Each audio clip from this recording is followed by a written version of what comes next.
Eddie LaValle, welcome to RockEyez, man. Thanks, Brad. Thank you very much. Thanks for having me. No problem. We go back a little bit, me and you. Back to Dear Sanity, We which sure do.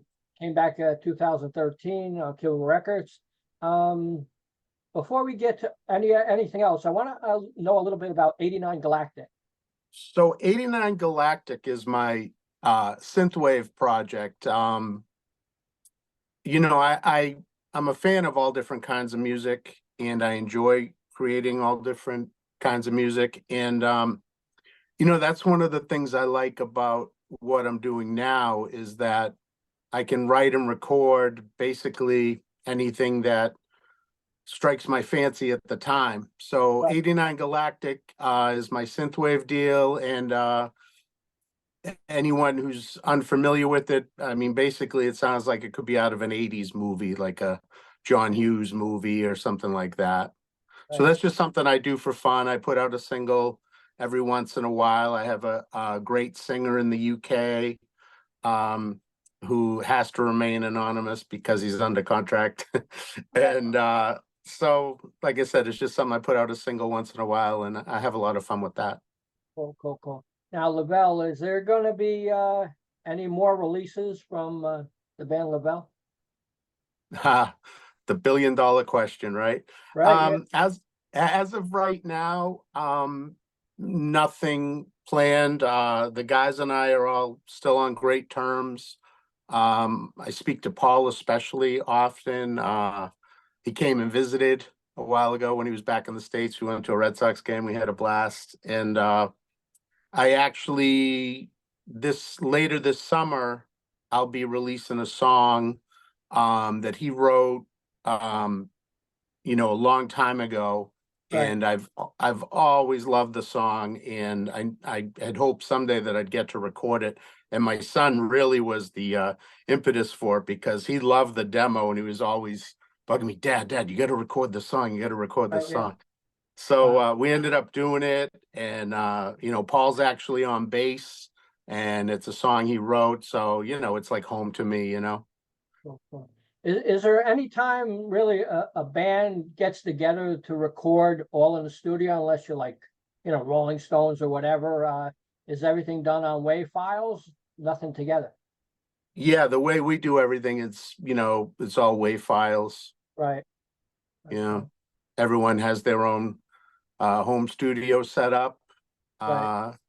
and we go from there. And that was one of the really great things about the LaValle album was when we did that, everyone, because we were all roughly the same age. We grew up with the same bands and the same era, and we all liked the same music pretty much. So it was really cool that even though we weren't in the same room, everybody knew kind of what they had to do and what the song needed. So it was never a case of, okay, you play this, you play that, I'll play this, but everyone just did their thing the way that it felt naturally. And the whole thing came together very organically, and couldn't have happened better, and I couldn't be prouder of how that all turned out. Cool. Now you released something in March of 2024. Who do you give your love to? Can you tell me anything about that? Yeah, so that's a cover, my first cover I've ever done, recorded, of a song by Michael Morales that came out in 1989. That was the year I graduated high school, and I just remember that song because I always love a song with a hook, and that song came out, and for a while it was all over the radio, like that spring and summer. And I always loved the song. I always loved the hook. And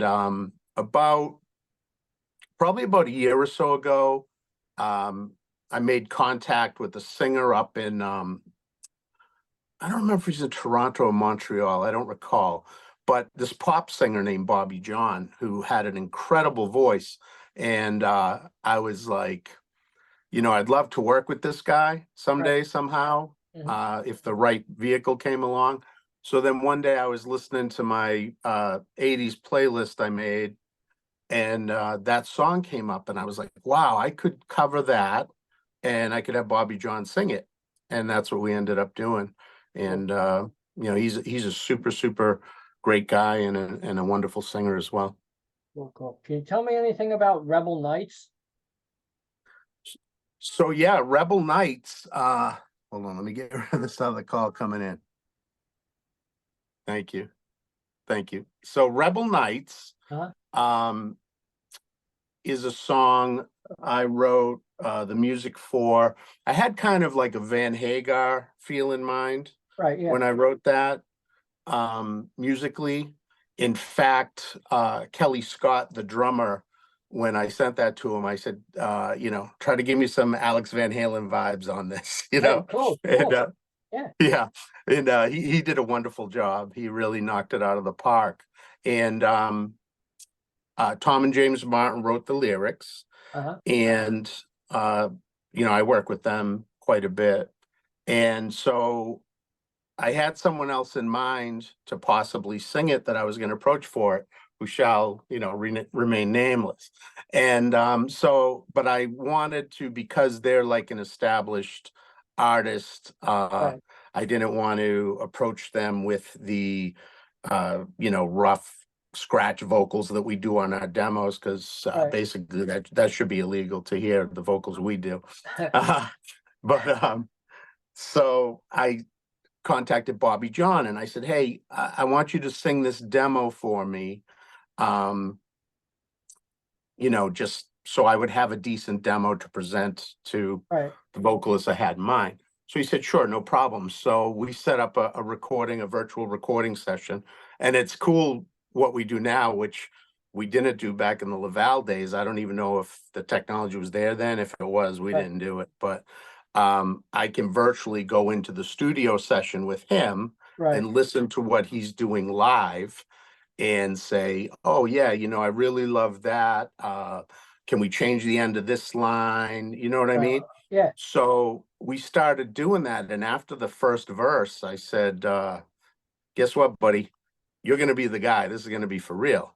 And cool. he's like, what do you mean? And I said, well, you're going to sing the song for real. He goes, but I don't sing rock. And I said, well, you do now. Right, And so we did that song. And when right, I played his vocals for Tom and James, as well as Pete Newdeck, right, who puts it all together, they were like, who's this singer? This is incredible, right? And right, so I yeah, said, oh, this is Bobby John, So I'm gonna be doing more with him, and the other guys really, really loved his voice, and he's such a sweetheart of a guy. I right. expect that they'll have him on some of their other projects as well.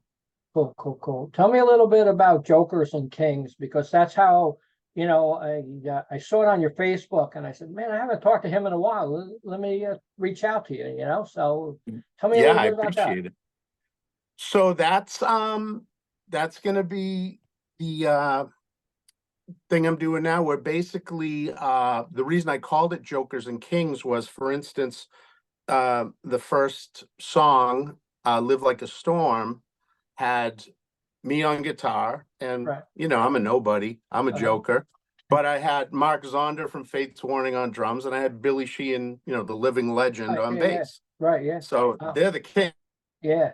you know what I mean? Yeah, yeah, So definitely. the reason I call it Jokers and Kings, the lineup varies song to song, depending on what the song I feel calls for, Right, and also depending on people's schedules, because a lot of these guys are still touring and right, whatever. So it could be a song that's me and some buddies from high school, and then it's right. all jokers, Yeah, or it could be, me and some super, super, legends. right, yeah. So it Cool. it could be any mix, like I said, whatever I feel is right for a particular song Right, and what everybody's schedules allow.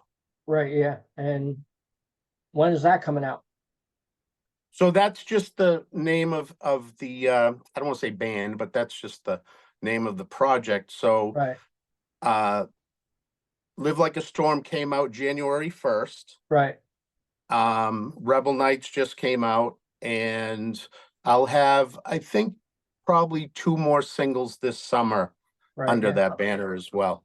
Oh, cool. Same musicians, or are you gonna, switch it around a little bit?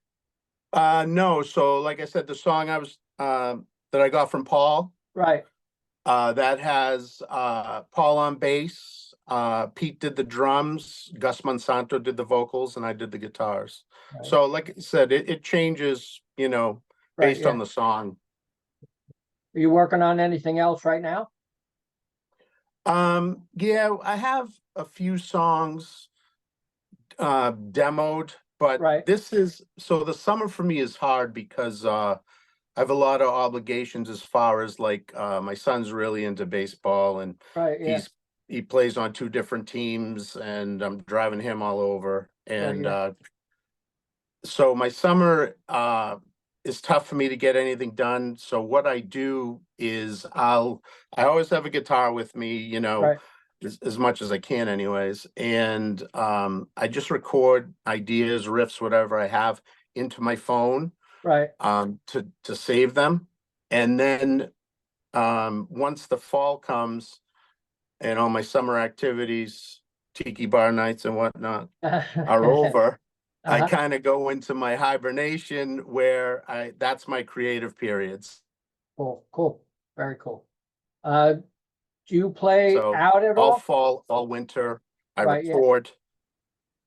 No, once in a while, if a friend's band's playing or something, I might go sit in for a song or two, but that's it. But yeah, the winter's just creative time, recording, and then when the spring and summer come, that's when I release whatever I did that winter. right, right, right. Is there anything in your mind that really changed your life, the direction that you're going into? Um, no, not really. I think I'm just really enjoying the freedom of being able to write and record whatever I want. I had a couple country songs that I had done, which I was really lucky to get a great vocalist to do those. Ryan White Maloney is his name. He was on The Voice season 6. I think it was 6. Anyway, so like I said, I really enjoy because I listen to so many types of music, except for jazz, never Right, jazz. That dates back to my 20s, long story. But anyway, um, I I just enjoy the freedom of being able to just write and record anything that comes to me. And I kind of feel like, an actual CD, right, having to do, 10, 11 songs, whatever it is, that stylistically all have to fit together. right, It's just not in the cards for me right now. And part of me also feels like that the CDs sort of, I mean, our generation still likes it. We like to go through the booklets and read the right, lyrics and everything, but for the most part, I mean, it's just instant gratification with downloads now. So I right. feel like the CD is kind of almost like a dying medium anyway. You know what I mean? Yes, definitely. So, I could do another full album with Kivil. John and I talk all the time. We have a great relationship. Other labels have expressed interest too, but it's just not something I'm into right now, you Right, know? right, yeah. You talk about CDs being like, history in the past now. Yeah.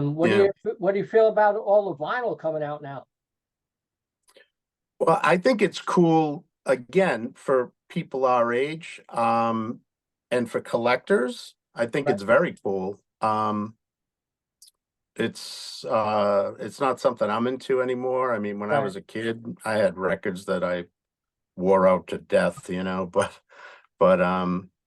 one thing, it's funny you bring that up. I was just looking for, I found an old storage box from all the times I moved. right, I had a Tooth and Nail, Doc and Tooth and Nail vinyl album that I had autographed in person in right. 1987. Wow, They did an in-store at Strawberries Records and Tapes near me. I know that. And okay, so my Yeah, friends and I all waited in line, and we went in and they all signed my album.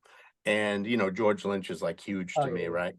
And I for the life of me, I can't find that album. And my son's a huge Dawkins fan, and I wanted to give it to him, and Right. I can't find it anywhere, and that really bums me out. Wow. Now, Yeah. now you got me going. Gonna go upstairs in the heat, and I have an album too that I got from the Scorpions when when they first came over and were in New York and stuff.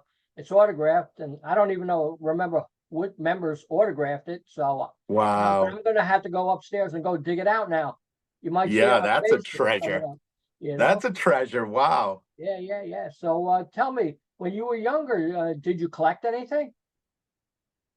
Um, well, trying to think. When I was a kid, I collected cards, Right. baseball cards and stuff, but not really. I think once I turned 13, 14, and I started playing guitar, um, unbeknownst to me, that was the start of my guitar collecting days. Right, yeah.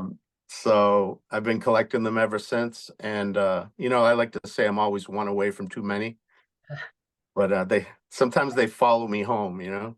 Oh, cool. Which one's your prized possession? Oh, geez. That's a good question. I have a bunch of old Charvels that I love because when I was a kid, I would see them hanging on the wall, Right. in like Wurlitzer music or Daddy's music in Boston. And, Right. I Yeah. couldn't afford them then. So when I have a chance to buy an old one, I do. This is my newest one. This is a Charvel custom shop. Oh, Uh, nice. this one's really, really great to me. And then it just plays and sounds incredible. And then I always have close at hand my Charvel custom shop Cool. Cool. Bengal Tiger. Yeah. So yeah, I have a bunch. Like I said, I'm always one away from too many. And it's like, which one of your children do you love the most? Right. Yeah. Yeah. Do anything on acoustic? Once in a while, yeah, I have two, Right. a Guild and a Taylor. Right. Once in a while, I'll do if something requires like a acoustic thing in the background or whatever. Yeah. And sometimes around the house I'll strum one, but pretty much a fish out of water on acoustic. Cool. Cool. Cool. Is there anything I missed that you like to talk about? What else? No, not really. I think we covered everything. Like I said, I'll have more stuff coming out with Jokers and Kings. Right. I actually did a second version of that Who Do You Give Your Love To with 89 Galactic. So I'll Yeah. have a version of that coming out. I think I have that scheduled in July. Uh-huh. And then I'll have, like I said, Closer to the Fires, the Paul song. That will be most likely July. Right. And then I have another song called The Inner Voice coming out towards the end of summer.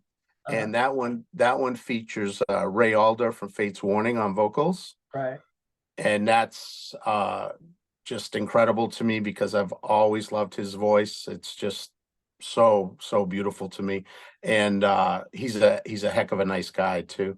So that's going on. Like I said, I'm working on some stuff. I have some stuff kind of half demoed. I have a awesome Journey style ballad that I'm working on with Eric Ragno, but he's currently playing on a cruise ship, Yeah. which Yeah. which Yeah. must be an awesome adventure. So I don't think we'll get cracking on that until the fall. But yeah, a lot of good stuff happening. Cool. Cool. Cool. Like when your son plays baseball, is proud daddy in the audience all the time? Oh yeah, yeah. These. I mean, you have kids. You know how it is. Yeah. Like Yep. it just goes so fast. That's the country song I wrote. I don't know if you ever heard it, called 18 Summers. That's what I wrote Cool. it about, is that at best you get 18 summers with them, and then Right. they're off to, start their own lives. And, Right. 18's at best, because I'll tell you, 16 and 17 get kind of iffy. You Yeah. know what I mean? Oh Because yeah. you think you're the coolest dad in the world, and to Uh-huh. them you're just dad. You know what I mean? Yeah. Yeah. But, And money. but no, I mean, yeah, I've been to. I don't think. You know what? when I had Achilles surgery, I was laid up in bed for a week, and I missed a game or two. But he was little then. But what? I think that's it. I mean, I've been to pretty much everything because, like I said, someday there'll be no games to go to. Right. Yeah. Wow. Wow. You know, so that's what I try to do. And he plays guitar, so we bond over that. He's a really, really good guitar player. Wow. He has the best teacher in the world. Hey, yeah, YouTube. you. Yeah. No, YouTube. Oh, yeah. Wow. Yeah, that, YouTube. I that didn't helped. have that. I learned out of magazines. Wow. Unbelievable. So what But yeah, position? YouTube. Any song you want. Anything. You can fix Yeah, it's fix your incredible. sink, anything. Anything you It's get a good. incredible. Yeah, Yeah. yeah. What position does he play? So he plays middle infield, so shorter second, and he pitches. Oh, cool. How's his batting average? It's good. It's good. Yeah. He's a sophomore, and Right. they brought him up to varsity. He's been the DH for the last couple games, and they just qualified for the state tournament, so their first playoff game is tomorrow. So Wow. he's very excited about that. Yeah, I'm very happy for them. Yeah. Has he hit a home run yet? No, not yet. Not yet. Soon. It's coming. It's Yeah, coming. maybe. Wait till that happens. You're gonna get that. You got to get that ball. Oh, I got definitely my will. daughter's ball, like when she played and stuff like that. You got to hold on to that stuff. Yeah, definitely. From memory. So. Oh yeah. Yeah. Well, Eddie, it was great talking to you, and great talking about your family and stuff like that. Would you like to say anything to the fans out there? Yeah, thank you. First of all, thank you very much for having me. I really appreciate it. It's been too long. I hope we can catch up again, much sooner. But as far as fans go, I really appreciate them continuing to have interest in what I'm doing and continuing to support it. And especially, with everything being digital, Spotify and Apple Music, iTunes, all that stuff. Hopefully it's accessible to most people. And like I said, I really appreciate the support, and if they can, enjoy it, and if they do enjoy it, spread the word to other people that might enjoy it. That's, I'd really appreciate it. Cool. How can people get in touch with you? I still have the website, LavalleRocks.com, and they can just email me there or message me on Facebook. Cool. You have merch there? Yeah, there's some merch left. Yeah. Cool, yeah, there's some stuff there. Great, man. Thanks a lot for the chat, man. I appreciate it. Thank you. Thank you very much. Talk to you later, man. Bye-bye. Right on. Have a great day. Bye-bye.